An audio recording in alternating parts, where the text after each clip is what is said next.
청구인 대리인 이광범 변호사입니다. 오늘 저희 청구인 측 대리인단은 재판장님께서 부여해 주신 2시간의 최후 변론 시간 동안에 저를 포함하여 총 9명의 대리인이 각자의 주제를 가지고 변론할 예정입니다. 그럼 저부터 피청구인에 대한 신속한 파면만이 답입니다. 라는 내용으로 말씀드리도록 하겠습니다. 대한민국은 민주공화국입니다. 민주공화국은 국민 주권을 출발점으로 합니다. 그래서 헌법 제1조 1항은 대한민국은 민주공화국이다. 제2항은 대한민국의 주권은 국민에게 있고 모든 권력은 국민으로부터 나온다 라고 선언하고 있습니다. 또한 민주공화국은 대의민주제를 바탕으로 하고 있습니다. 국민이 국가 의사를 직접 결정하지 않고 대표자를 선출하여 결정하게 하는 것입니다. 대의민주주의 실현을 위해서는 선거가 필수적입니다. 선거와 선출직 공무원의 임기제는 민주공화국 국민이 공존하기 위한 최소한의 법칙입니다. 피청구인처럼 선거에 의하여 선출된 사람 스스로가 선거의 공정성에 의문을 제기한다면 민주공화국은 존립할 수 없습니다. 선거제를 전제로 하더라도 한 사람이나 특정 집단이 국가 권력을 오용하거나 남용하면 민주공화국의 근본이 훼손될 수 있습니다. 그래서 권력 분립이 필수적입니다. 입법, 사법, 행정의 산권 분립은 기본이고 우리 헌법은 여기에서 더 나아가 헌법재판소와 선거관리위원회까지 헌법기관으로 두고 국가 권력의 분산과 상호 견제를 도모하고 있습니다. 세계 각국이 우리나라 헌법재판소를 모델로 삼고 있고 대한민국 헌법재판소는 세계 헌법재판소의 중심에 서 있습니다. 세계 각국이 우리나라 선거 관리를 부러워하고 선거관리 시스템을 공부하고 있습니다. 헌법재판소와 선거관리위원회는 대한민국의 자랑거리입니다. 여러 차례 헌법 침탈이 있었지만 대한민국은 민주공화국임을 포기한 적이 결코 없습니다. 민주공화국의 위기마다 국민이 들고 일어나 무너진 헌법 질서를 회복하고 지켜냈습니다. 이승만 대통령은 6.25 동란 와중인 1952년 폭력을 동원하고 국회의원들을 위협하여 발췌 개헌안을 통과시켰습니다. 여소야대 정국에서 간선제로는 대통령이 될 가능성이 없자 저지른 짓입니다. 1954년에는 삼선 제한을 철폐하는 개헌안을 4.4.5입이라는 황당한 계산법을 적용하여 통과시켰습니다. 이승만이 정신 독재의 야욕을 드러내자 민심은 등을 돌렸습니다. 그러자 이승만 정권은 1960년 그 유명한 3.15 부정선거를 저지르고 맙니다. 박정희 대통령은 어떠했습니까? 4.19 혁명 후 민주주의 회복 과정에서 혼란을 빚자 5.16 군사 쿠데타로 정권을 잡았습니다. 1969년 대통령 3선 금지 구정을 폐지하는 헌법 개정을 했습니다. 1972년 비상계엄을 선포하고 유신헌법을 만들었습니다. 통일주체국민회의를 설치하여 간선제로 대통령과 국회의원 정수의 3분의 1을 선출하도록 하였습니다. 대통령에게 국회 해산권을 부여했습니다. 국민은 저항하였고 박정희 독재 정권은 긴급조치 남발로 연명하였습니다. 전두환 대통령은 12.12 군사 쿠데타로 정권을 잡았습니다. 친위 쿠데타입니다. 대통령 간선제는 유지되었고 국가보위 입법회의가 만들어져 국회를 대체하기도 하였습니다.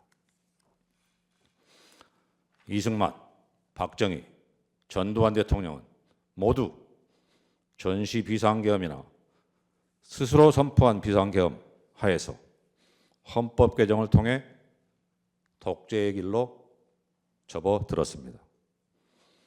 그러나 영구 집권을 꿈꾸던 이들은 모두 비참한 최후를 맞이해야만 했습니다.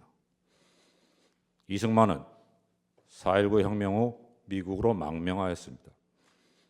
국민으로부터 버림받은 초대 대통령은 하와이에서 쓸쓸하게 숨졌습니다. 박정희는 산업화의 업적을 뒤로하고 부하가 쏜 총탄에 맞아 비명행사하였습니다. 전두환은 권좌에서 내려왔지만 반란 및 내란 수괴죄로 법정에 서는 것을 피할 수 없었습니다. 수많은 대한민국 국민이 역사의 고비마다 민주공화국 수호를 위하여 피 흘리고 목숨 바치고 옥살이를 마다하지 않은 결과입니다. 1960년 4.19 혁명, 1979년 부마 민주항쟁, 1980년 5.18 광주 민주화운동, 1987년 6월 민주항쟁이 대표적입니다. 피청구인은 2024년 12월 3일 심야에 우리 대한민국 국민이 피와 목숨을 바쳐 지켜온 민주헌정 질서를 무참하게 짓밟았습니다. 1987년 헌법 개정 이후 대한민국 국민은 민주공화국의 이념과 원칙을 더욱 공고히 하여 왔습니다. 세계가 대한민국의 민주주의를 칭송하였습니다. 감히 현직 대통령에 의한 헌법 파괴와 민주공화국 전복 행위가 있을 것이라고는 꿈에도 생각하지 못했습니다. 그런데 2024년 12월 33일 밤 10시 23분경 한 해가 저무는 그날 밤 피청구는 정규 방송을 중단시키고 나타나 국민 앞에 마주 앉아서 비상계엄 선포 담화문을 낭독하는 장면을 시청하도록 강요했습니다. 그 순간 우리는 여기저기 전화했고 이후 거의 모든 국민이 집에서, 식당에서, 길거리에서, TV나 휴대전화로 비상계엄 전개 상황을 실시간으로 시청하였습니다. 어떤 이들은 국회의사당으로 달려갔습니다. 피청구인은 담화에서 국회를 범죄자 집단의 소굴, 자유민주 체제를 붕괴시키는 괴물이라고 단정하였습니다. 파렴치한 종국 반국가 세력, 폐악질을 일삼는 망국의 원흉 반국가 세력을 반드시 일거에 척결하겠다고 결기를 보이기도 했습니다. 우리는 대한민국 국군이 완전 무장을 하고 헬기로 국회에 착륙하는 장면을 지켜봤습니다. 무장군인은 유리창문을 깨부수고 국회의사당에 난입했습니다. 경찰은 국회의원 출입까지 막아서면서 국회를 봉쇄했습니다. 시민들은 국회 밖에서 경찰에 맞섰습니다. 국회 안에서는 몸으로 심지어는 소화기 분말을 분사해서 내부에 진입한 무장군인의 본회의장 출입을 저지했습니다. 한마디로 영화나 드라마에서도 볼 수 없었던 초현실적인 장면들이었습니다. 동시에 생중계되는 국회의사당 본회의장은 긴박한 바깥 사정과는 달리 차분했습니다. 국회의장은 절차 준수를 강조하였습니다. 본회의장 안팎을 동시에 지켜보고 있는 국민은 저러다 저지선이 뚫리면 어쩌나 하면서 초조하게 애타게 지켜봐야만 했습니다.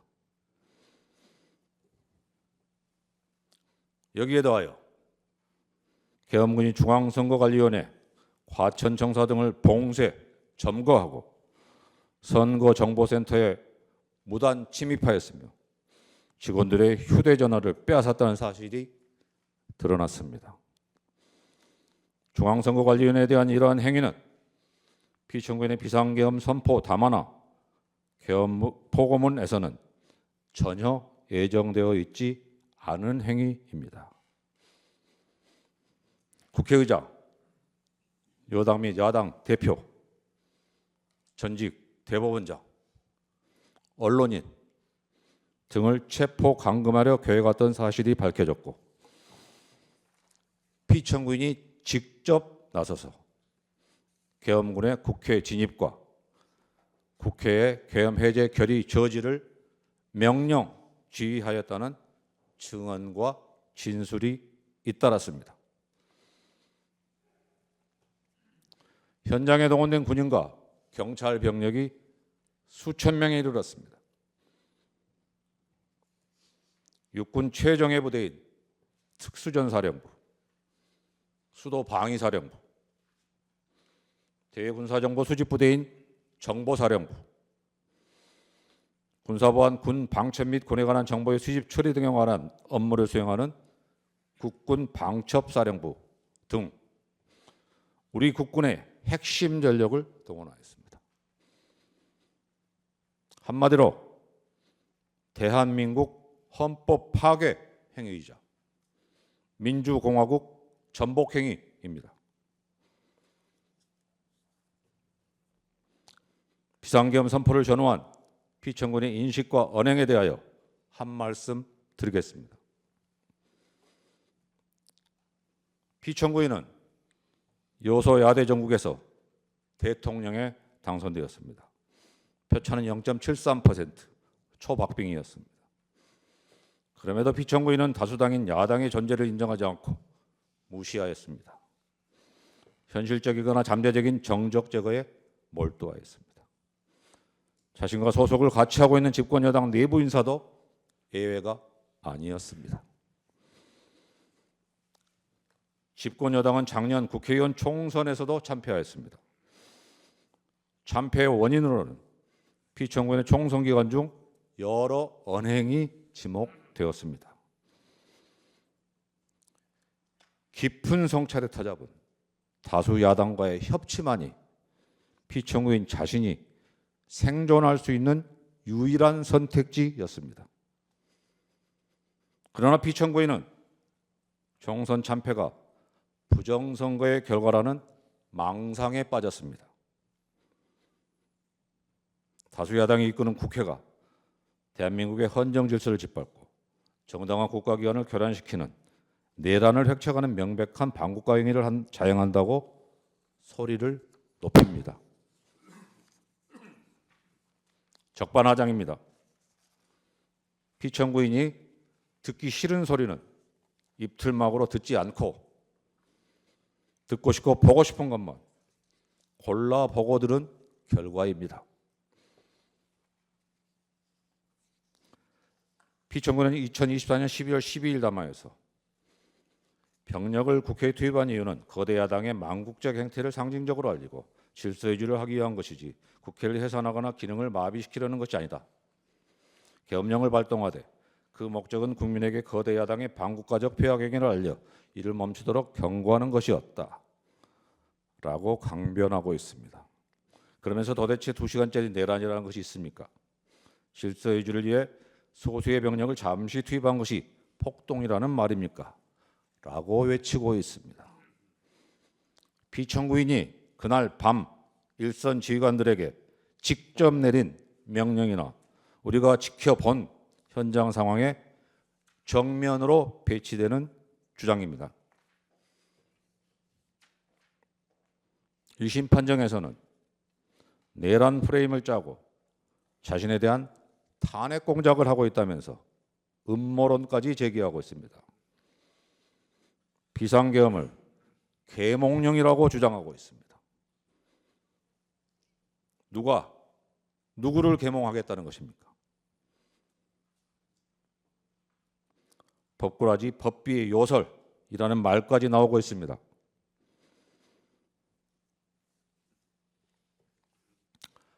그래서 우리는 피청구인에게서 이승만, 박정희, 전두환을 연상할 수밖에 없는 것입니다. 피청구는 자신의 지시 한마디가 헌법이 되는 세상을 만들고자 한 것입니다. 국가를 사유화하고 대한민국 헌법 위에 군림하고자 하였습니다. 우리는 이것을 독재라고 부릅니다. 피청군이 비상계엄을 선포하는 그 순간 피청군은 더 이상 민주공화국 대한민국의 대통령이기를 스스로 포기한 것입니다.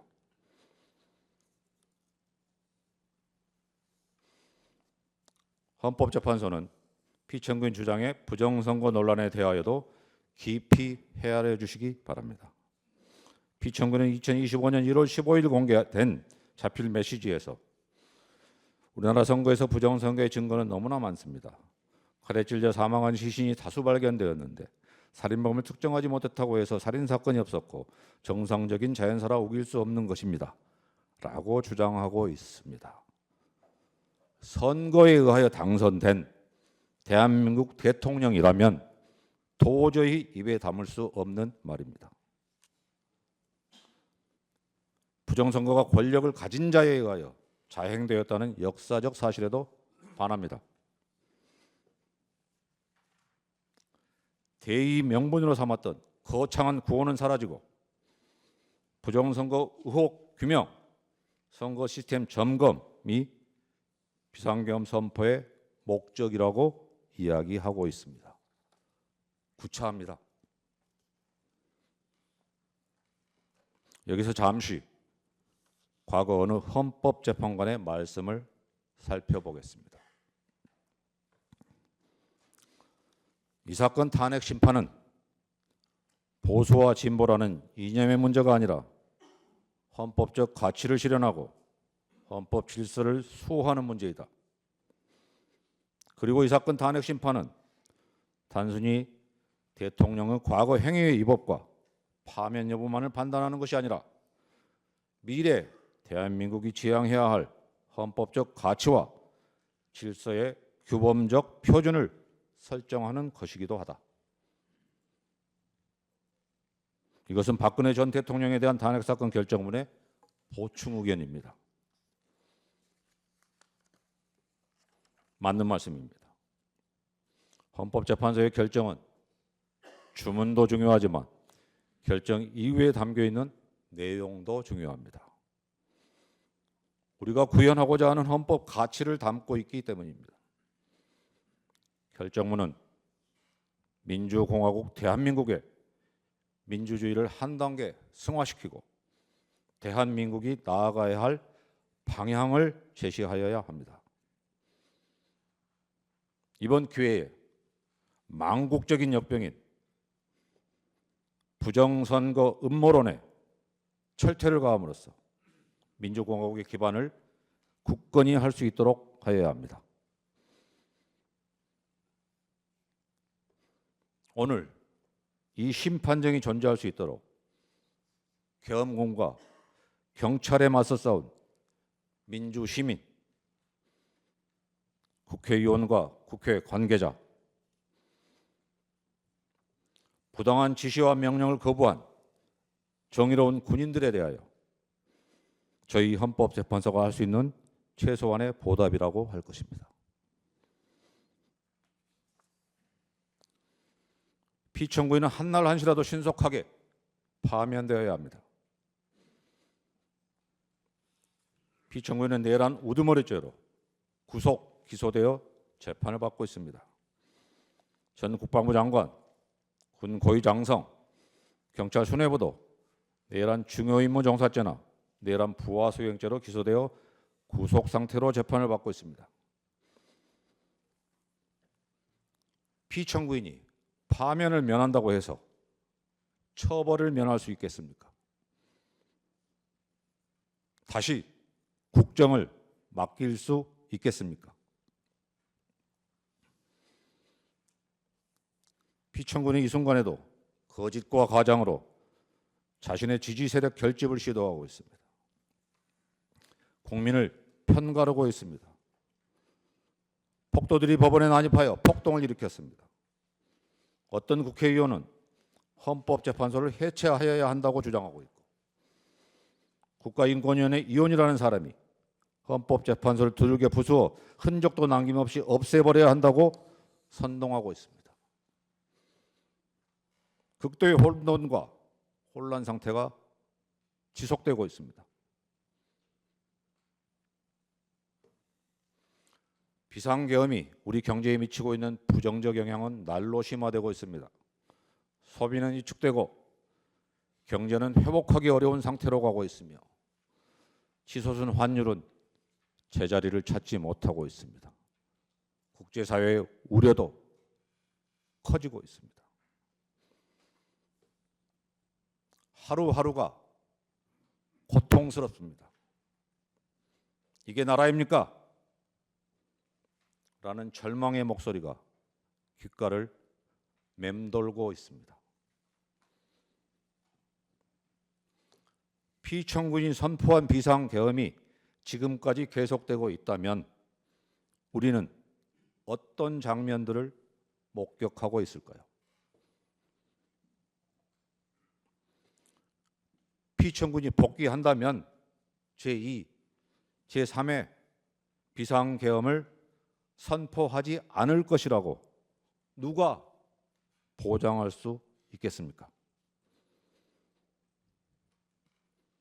국민과 더불어 재판부의 현명한 판단을 앙망합니다.